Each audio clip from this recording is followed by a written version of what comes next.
Niining panahon nga ang putling ebanghelyo gihagis sa mga hiwi nga pagtulunan. Kinahanglan mo barug ang mga tinunan ni Kristo sa pagpakigbisog sa paglaban sa pagtuo, nga magkausa ug alang sa tanang panahong gihatag sa Dios ngadto sa iyang katawan. Maoy hinungdan nga namugna kining tulumanon ang putling ebanghelyo. 30 minutos nga pagsabwag sa tinuod nga ebanghelyo. Kauban ni Pastor Jeremias Hangad, ang putling ebanghelyo. Tulumanon nga gihatod kaninyo sa Herald of Grace Radio Ministries Philippines. Ang putling ebanghelyo. Ang putling ebanghelyo.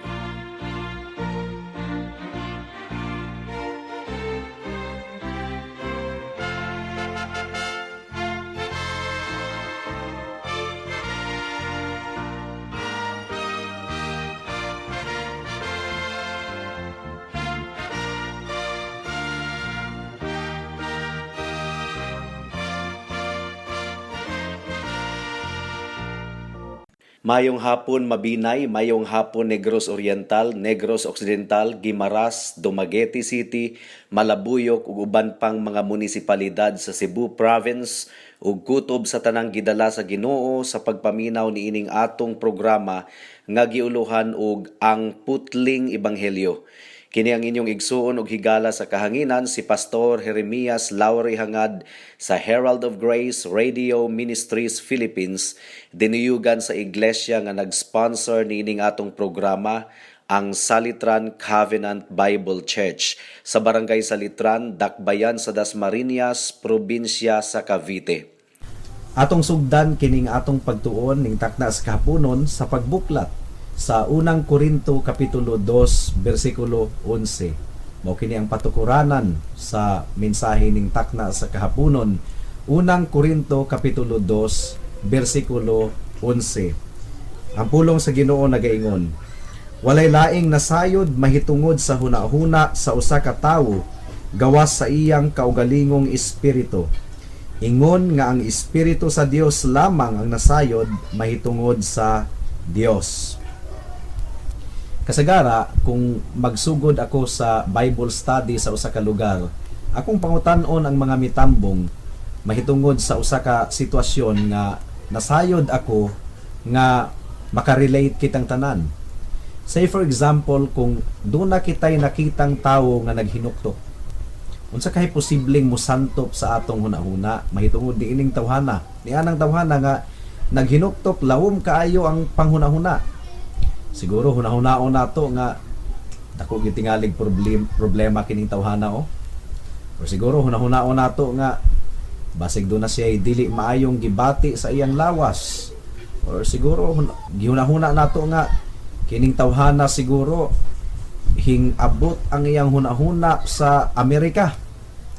Daghan kay tag mga pangaghap, daghan kay tag mga pamasin, pero sa tinuod mga kaigsuonan ug mga kahigalaan, dili nato mahibaw-an kung unsa gayud ang sulod sa iyang hunahuna gawas kung kanang tawhana mo istorya o mo pahibalo ka nato kung unsa iyang gihunahuna. Makuratan na lang ta nga layo ra daay kaayo sa atong mga pangaghap ang iyang gihunahuna kay for example kanang tawhana gahuna-huna di ay ug unsaon pag-imbento og gadget nga ma-capture or madakop ang oxygen ug hydrogen gikan sa kahanginan unya makaproduce og instant water aron dunay mainom sa panahon sa baha nga dili limpyo imnon ang tubig. Kanang tawhana di ay usa ka scientist gahuna-huna kung unsaon pag-imbento og gadget nga madakop ang oxygen ug hydrogen sa kawanangan. Kung unsa na lang ang misantop sa atong hunahuna pero layo ra daay kayo sa kamatuoran. Now, giunsa man nato pagsayod gumikan kay iyang giabli ang iyang baba ug nagpahibalo siya kanato sa iyang gihunahuna. Ingon ana pod ang mga butang mahitungod sa Ginoo. Dunay mga tawo nga moingon nga para kanako ang Ginoo bisan pag makasasala ko dili man putingali ang Ginoo mo silot gumikan kay gugma man siya, maluluyon man siya, makatugot ka ang Ginoo nga ang usa ka tawo itambog sa impyerno hangtod sa kahangturan bisag gaanto siya didto. Para kanako dili ingon na ang Ginoo. Napoy uban mo ingon nga dili. Ang Ginoo kinahanglan ka nga magpakasakit sa imong kaugalingon, magantos ka, silutan nimo ang imong kaugalingon para mapasaylo kaniya kay ang Dios masukanon. Para kanako ingon ini ang Ginoo. Well, para kanimo. Alang nimo ingon ana ang Ginoo. Pero unsaon man nato pagsiguro kung insakto ang atong gihunahuna mahitungod sa Ginoo? Na well, ang teksto nato nga gibasa ning takna sa kahaponon unsay giingon diri? Walay laing nasayod mahitungod sa hunahuna sa usa ka tawo gawas sa iyang kaugalingong espiritu. Mo gani nga akong giingon kaganina nga dili nato masigurado kung unsay gihunahuna sa usa ka tawo. Kutob ra kita sa pagpangaghap. Pero dili gyud ta makasigurado kung mao ba gyud na ang iyang gihunahuna gawas kun mo sulti siya, mulitok siya, iyang buksan ang iyang baba ug ipahibalo nato ang iyang gihunahuna. Well, mahitungod sa Ginoo ang giingon po diri, ingon nga ang espiritu sa Dios lamang ang nasayod mahitungod sa Dios. Dili nato masigurado kung unsa gayod ang mahitungod sa Ginoo gawas kun siya mo sulti, mulitok ug iyang ipaila-ila ang iyang kaugalingon ngari kanato. Kutob lang kita sa pagpangaghap nga alang kanato bas ingon ini ang Ginoo para kanako, ingon ini ang Ginoo. Dili siya daling masuko, dili siya musilot hangtod sa kahangturan sa impyerno. Daghan kay mga tawo nga gahuna-huna ug ingon ni ana.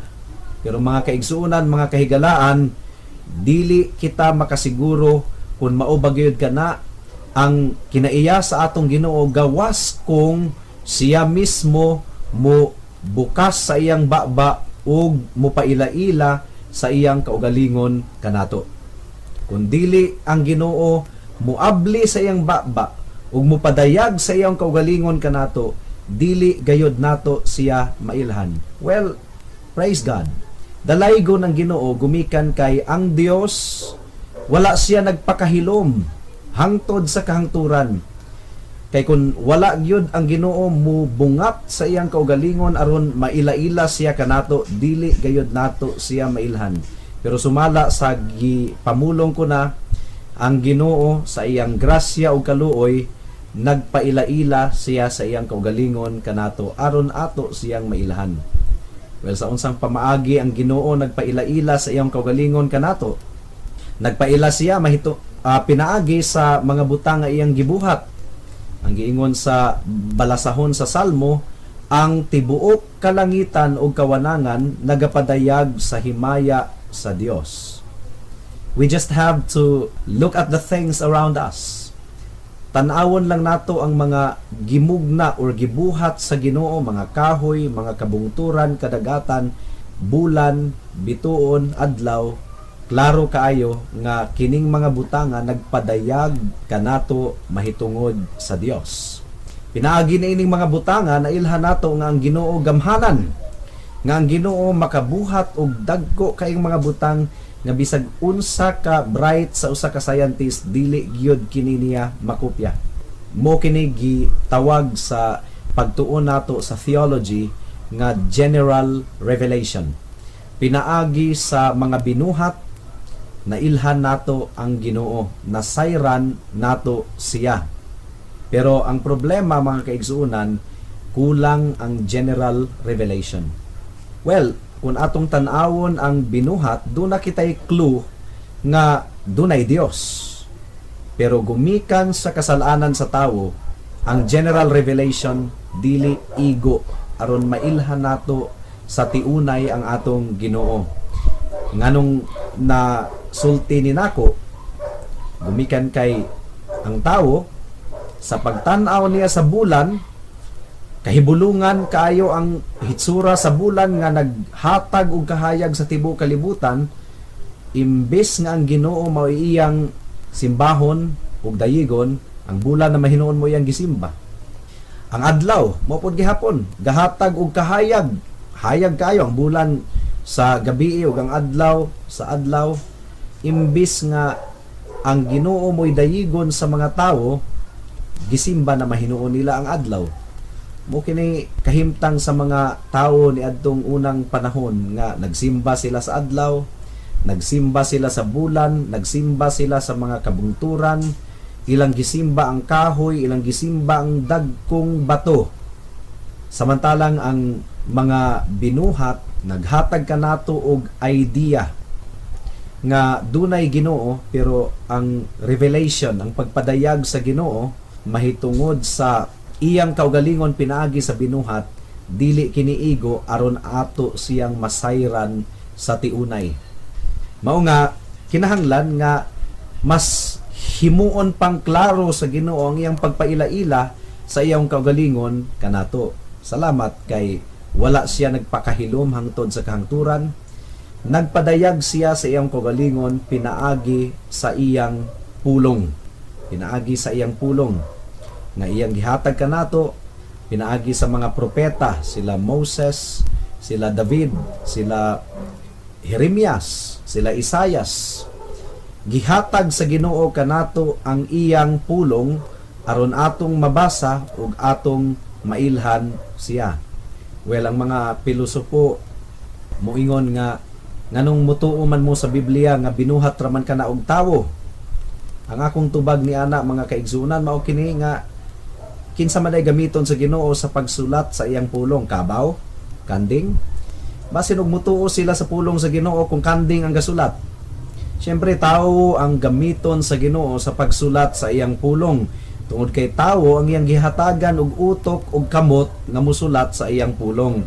Pero sumala sa giingon sa ikaduhang Timoteo 3:16, ang pulong sa Ginoo gihatag pinaagi sa inspiration sa balaang espiritu. Ang giingon diri, ang tibuok kasulatan gisulat uban sa lamdag gikan sa Dios ug mapuslanon alang sa pagtudlo sa kamatuoran, sa pagbadlong, sa pagsaway ug sa pagtudlo unsaon pagkinabuhi nga matarong. Sa gikaingon ko na, salamat gumikan kay ang Ginoo wala nagpakahilom. Gihatag niya ang iyang pulong, gigamit ang mga propeta, gigamit ang mga apostoles, kauban si Apostol Pablo sa pagsulat sa iyang pulong. Ug kining mga tawo, mga propeta na gigamit sa Ginoo sa pagsulat sa iyang pulong, wala sila gasulat sa ilang kaugalingong katakos lamang, kundi pinaagi sa lamdag sa balaang espiritu. Gigamhan sila sa Ginoo sa pagsulat sa iyang pulong. Mao kini gitawag sa among pagtuon sa theology, the doctrine of the verbal plenary inspiration of the Holy Scriptures. Ang pasabot niini, ang Biblia walay sipyat, pulong kini sa Ginoo in the language that is God's revelation. The Bible is God's revelation of Himself in the language of men. Gumikan kay gigamit niya ang mga tawo, ang kasinatian, unique nga kasinatian ni Moses, ni Isaias, ni Jeremias, ni Ezekiel, ni Pedro, ni Matthew, ni Lucas, ni Pablo. Unique nga kasinatian ni ining mga tawhana. Pero sa ilang mga sinulat, nailhan nato ang kinaiya sa atong Ginoo. Na katuna nato ang mahitungod kay Kristo, ang bugtong anak sa Dios nga giingon sa Hebrews chapter 1 verse 1, the exact representation of God. Mailhan nato ang Ginoo, ang Dios Amahan, pinaagi sa iyang bugtong anak nga si Hesus Kristo. So that is the verbal plenary inspiration of the Bible. Ug sa pagtulun-ang Kristiyano, nagtuo kita nga ang Biblia lamang ang otoridad sa atong pagtuo ug practice. Mao nga kung seryoso kita nga tinun-an ni Kristo, dili kita basta-bastang mudawat og pagtulun-an nga wala gisuportahan sa balaang kasulatan. Komo na kini sa mga Kristohanong tinuod, sa mga seryoso gayod nga nagatuon sa Biblia, common ang panultihon nga asa may pruweba ni ini gikan sa Biblia. O mao ba? Sige, pamatud-i gikan sa Biblia. Well, subo nga pamalandungon nga dunay mga grupo nga dili lamang Biblia ang ilang otoridad sa ilang pagtuo, kundi tradisyon or gani leader or tawo ang ilang otoridad kung unsay gisulti ni pastor or ni ministro so and so mo ilang gidawat nga kamatuoran dili. Si Pablo man gani nga apostol na, gawali siya didto sa Berea. Ang mga Bereans naminaw sila sa wali ni Pablo. Ilang gitiman-an ang wali ni Pablo pero wala sila mituo dayon. Ilang giablihan ang Biblia, gisusi nila ang balaang kasulatan ug sa dihang napamatud-an nila nga ang giwali ni Pablo anaa sa Biblia ay hara nga gidawat nila ang gisulti ni Pablo. Ug mao kini ang nindot nga kinaiya sa usa ka tawo nga nangita sa kamatuoran. Ang kamatuoran dili kini nagagikan sa bisag kinsang tawhana. Ang kamatuoran makaplagan lamang nato sa Biblia.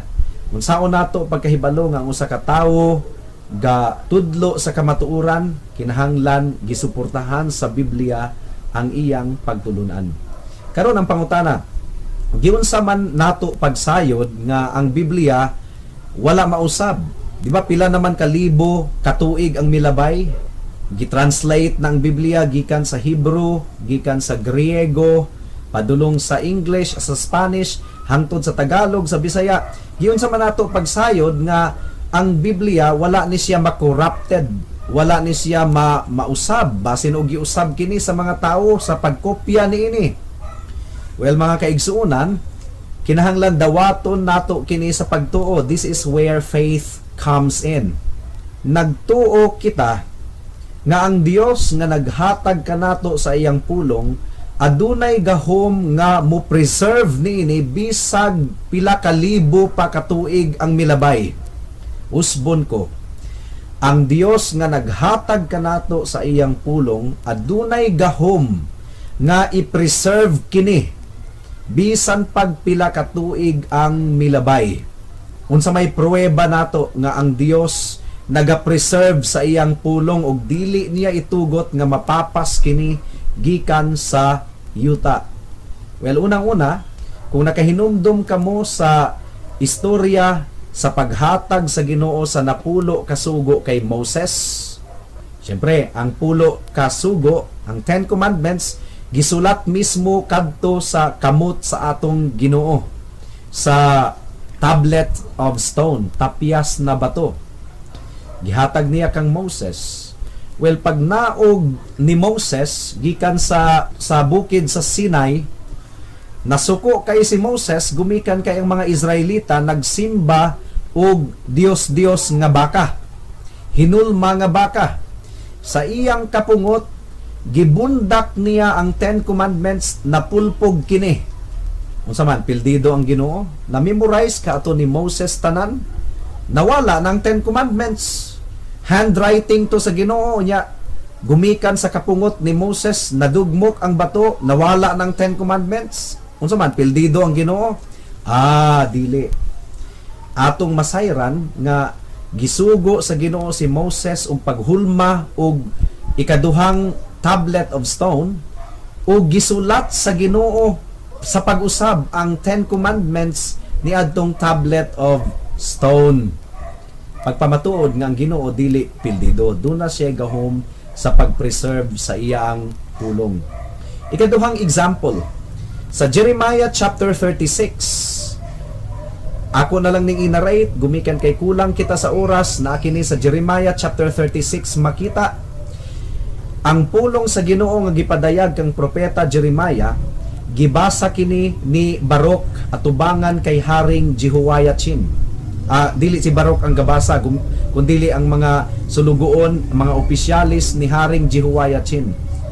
Napungot si Haring Jehoiachin, katunga palang gani sa propesiya ang nabasa, iya na kining gitagtad o kutsilyo o gisugnod sa kalayo, nasunog ang pulong sa Ginoo. Unsa man pildido ang Dios? Nawala ng pulong sa Ginoo. Pildido ang Dios. Kataas ni adtong propesiya. nga gisulat ni Baruch sa pagdikta ni propetang Jeremias, unya gisunog lang sa hari. Nawala ng pulong sa Ginoo, pildido ang Dios. Dili. Kung basahon nato ang Jeremiah chapter 36, gisugo sa Ginoo si Jeremias sa pagkuha usab og nilukot nga papel aron isulat ang tanan. Basahon na lang nako, bisan og kulang kita sa oras, basahon na lang nako Jeremias kapitulo 36. Ang giingon dire, bersikulo 27. Human sunuga sa hari ang basahon nga gidikta ko kang Baruch. Gisugo ako sa Ginoo sa pagkuhag laing papel nga nilukot aron isulat ko pag-usab ang tanan nga nahisulat sa basahon nga gisunog ni Haring Joakim. Gisugo ako sa Ginoo sa pagsulti kang Haring Joakim.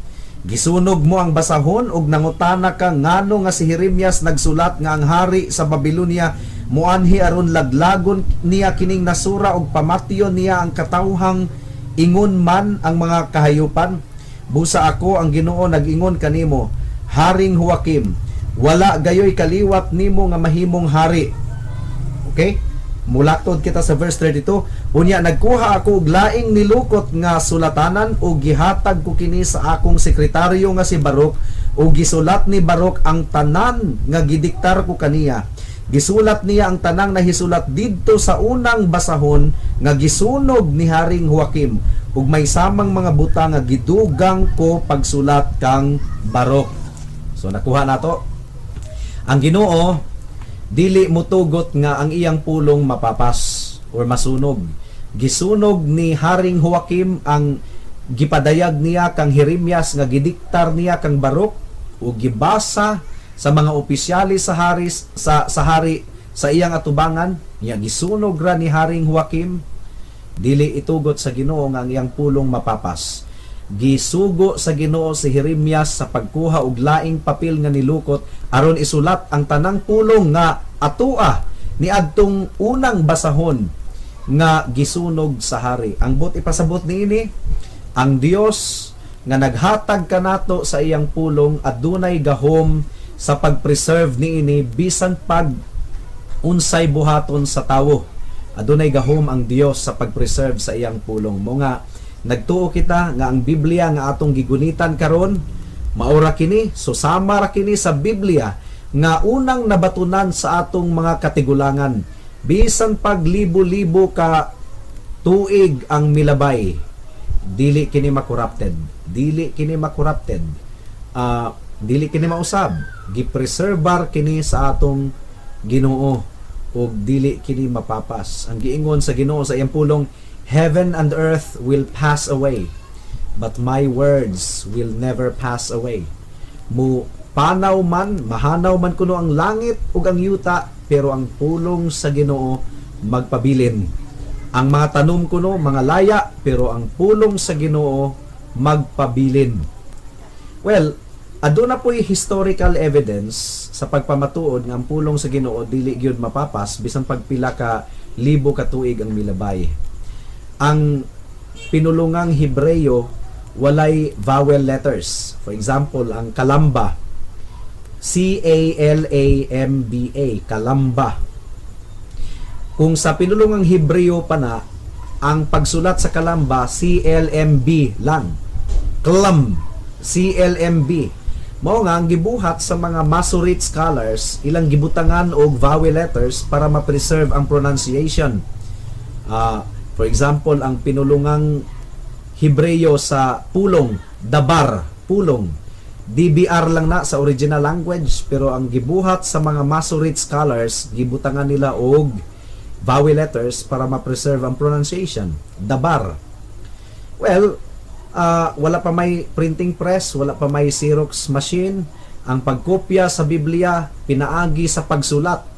Pinaagi sa pagsulat sa kamot. Munang nangutana ang mga dili matinuohon, oy, wala ka hinausab ni adto sa pagkopya.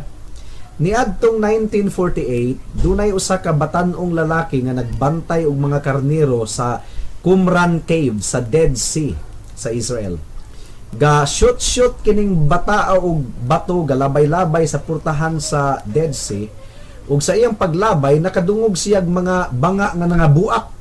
Pagtanaw niya didto, uy tuwa di ay ang usa sa mga karaan nga mga nilukot nga Biblia nga wala pay vowel letters, puro consonant. Muna nga nagkagubot ang tibuok kalibutan, mga Bible scholars ilang gisusi ang karaang kopya sa Biblia. The Bible was now under scrutiny. Gikumparar ang Biblia nga dunay vowel letters ug ang Biblia nga walay vowel letters, gikumparar kung nagtugma ba, nga naghaom ba. Pila kalibo ka tuig ang pagitan niini? 2,000 kalibo kapin. Gi-compare ang karaang Biblia sa Biblia nga dunay vowel letters, kahibulungan mga kaigsuonan. Walay kalainan, walay diferensya, naghaom, nagtakdo.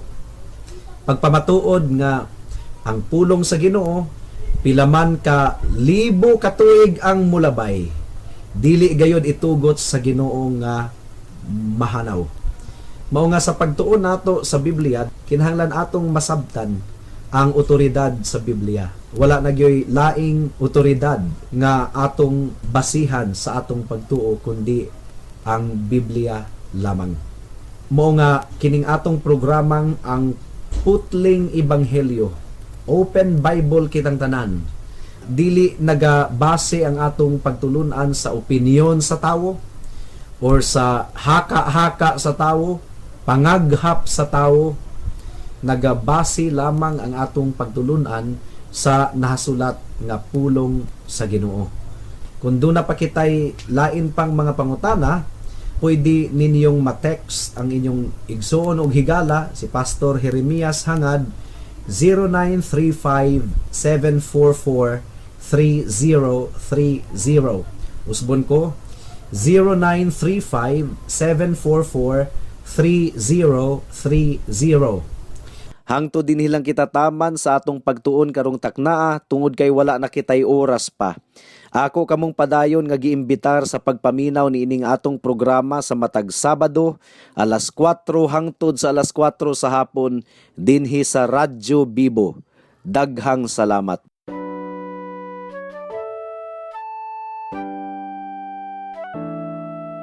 Noon ay bulag ako sa daan ng kaligtasan.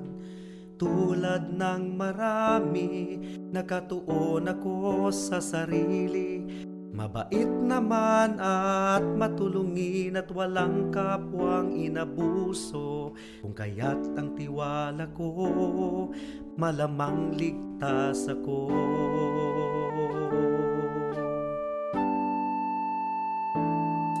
Ngunit ang isipan ko'y binuksan ng Panginoon. Bigat ng kasalanan ko'y pinakita niya sa akin. Dagdag pa ang aking puso, likas na sa Diyos ay umaayaw. Kung kaya't ako'y nabahala sa aking kaluluwa. Ano nga bang batayan ng katubusan at kaligtasan ng isang katulad kong makasalanan? Ngayon ay batid ko na ako'y walang magagawa upang ituwid ang aking kaluluwa. Sa harapan ng Diyos, ako'y tumawag kay Jesus at nagtiwala ng lubos sa Kanyang kapatawaran at tawang puspos. Siya lang ang manunubos pagkat siya'y namatay sa krus. Dahil sa aking kasalanan, ang sumpa sa Kanya'y binuhos.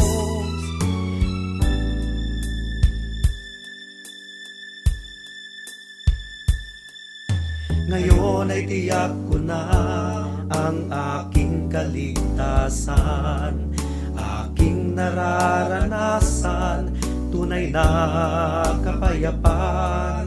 Ang puso ko'y binago niya, ang buhay ko'y inayos niya.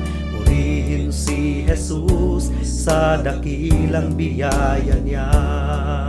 Ang puso ko'y binago niya, ang buhay ko'y inayos niya. Purihin si Jesus sa dakilang biyaya niya.